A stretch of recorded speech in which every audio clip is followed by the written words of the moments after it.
everybody, it's Bharvi once again and welcome back to my channel Bharvi Space. Today we're going to be visiting the biggest salt pan in the world, which is in Botswana.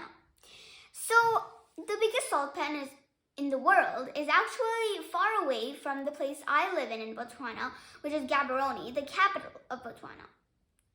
So it's called, the biggest salt pan in the world is called the Makgadikgadi Pan. So basically it's the biggest salt pan in the world and it covers the entire, it's bigger than the entire Switzerland. So Switzerland is a country and the biggest salt pan in the world actually covers Switzerland.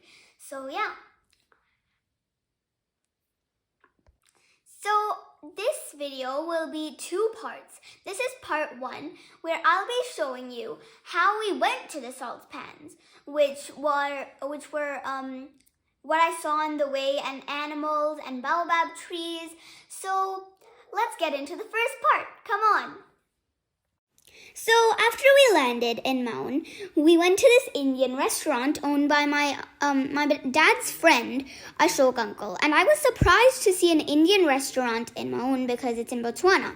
So the restaurant is called Runway 8, and why it's called Runway 8 is because next to it is an airport. And basically you can watch the flights like this one landing and flying.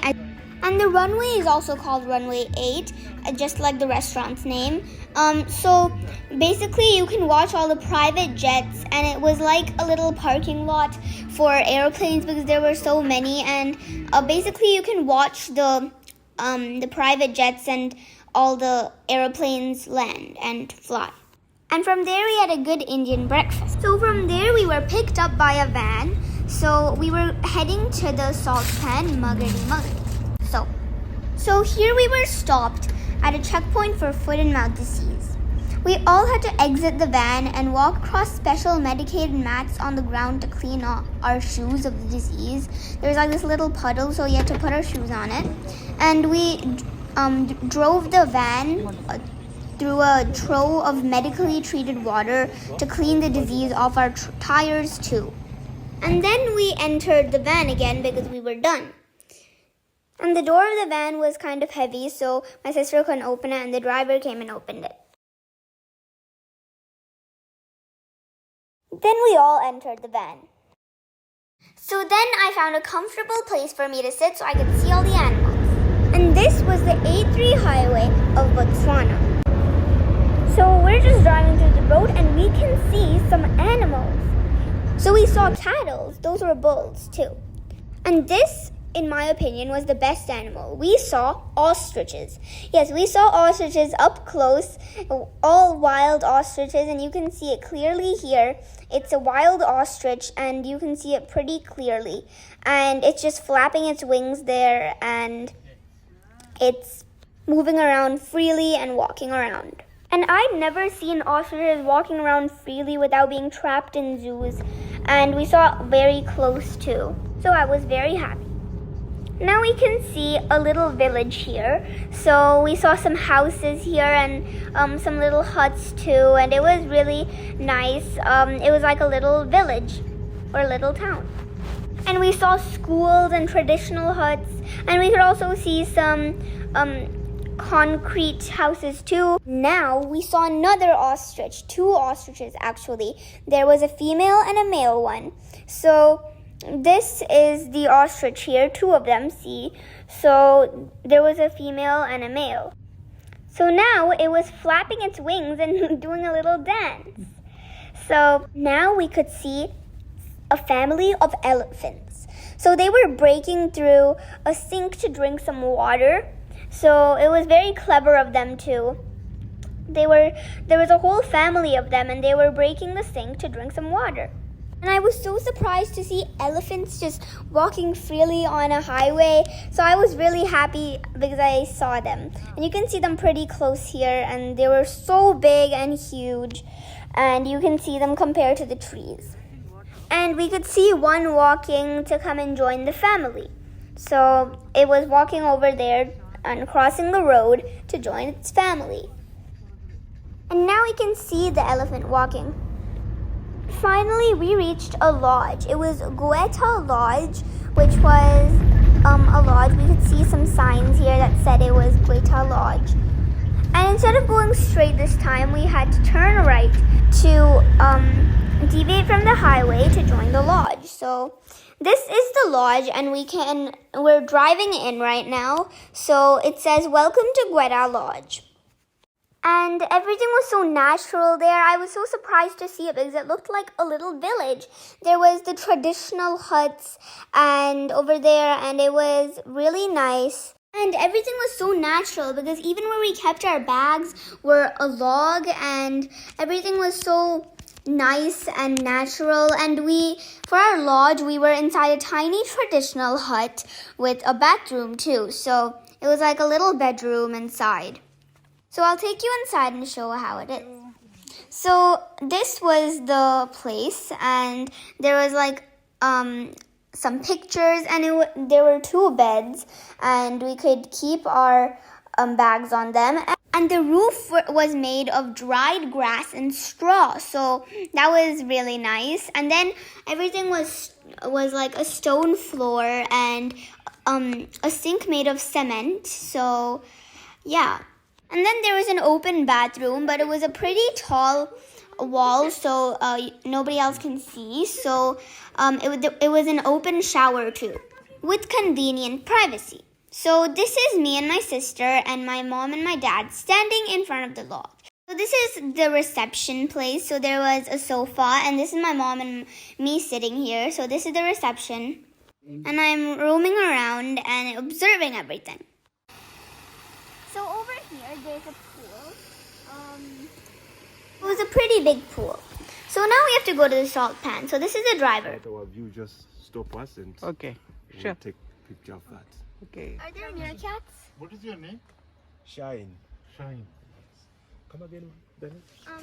Are there meerkats? So that's what I'm saying. We are going to look for them. If we're gonna be lucky, we can see them. The problem is that these are just wild cats. Sometimes we don't see them at all. Oh. Yes. Thank you. We'll try our best. Okay, thank you.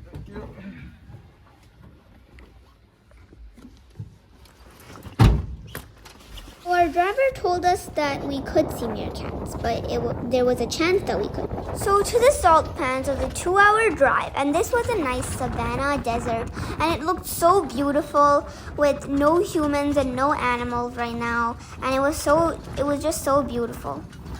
And I was really enjoying and really happy during this time because it was just really beautiful, and I could just enjoy the view.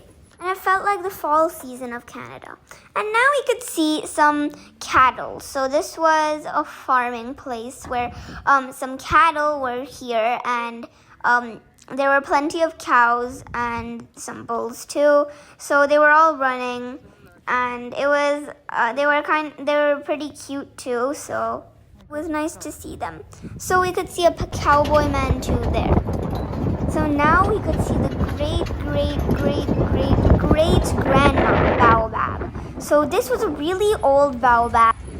How old is this? 1,500. That's what you believe, right? That's what we believe. Oh the my age goodness. of this baobab tree. Oh God. So as the driver said, it was 1,500 years old, and it just felt so divine, and I felt so respectful in front of the tree. So this is a baobab tree, and its roots are so strong that, as you can see, a rock grew in the middle of it, and you can't take it out. The baobab tree's roots were so big and huge, and why it's so big and huge is that it has to search the entire place around it so that it can find some water, because nobody bothers watering it because it's such a huge tree, and who could water it even? So for the last 1,500 years, how long she lived, she has been searching for water all by herself and living all by herself without anybody's help, unlike other plants, which has to get watered every day. So that's why I respect the baobab tree so much too. And did you know that the baobab tree is a succulent tree? And its wood is fiber, which is why nobody doesn't want to cut the baobab tree, because its wood is not really that helpful. So she survived because of her wood and fiber. And sometimes elephants come and they take some water from the tree by scratching their trunks on it. Sorry, their tusks. So they scratch their tusks on it, and then they get some water from the baobab tree. I paid homage to the baobab tree. And you can feel the divinity behind it because you can see the sunshine on the baobab tree, and it just looks so divine. Only we were there, so we enjoyed thoroughly with no one to disturb us, and it was really nice, and we took some pictures in front of it. And it was so big that even the photo could not take the entire thing.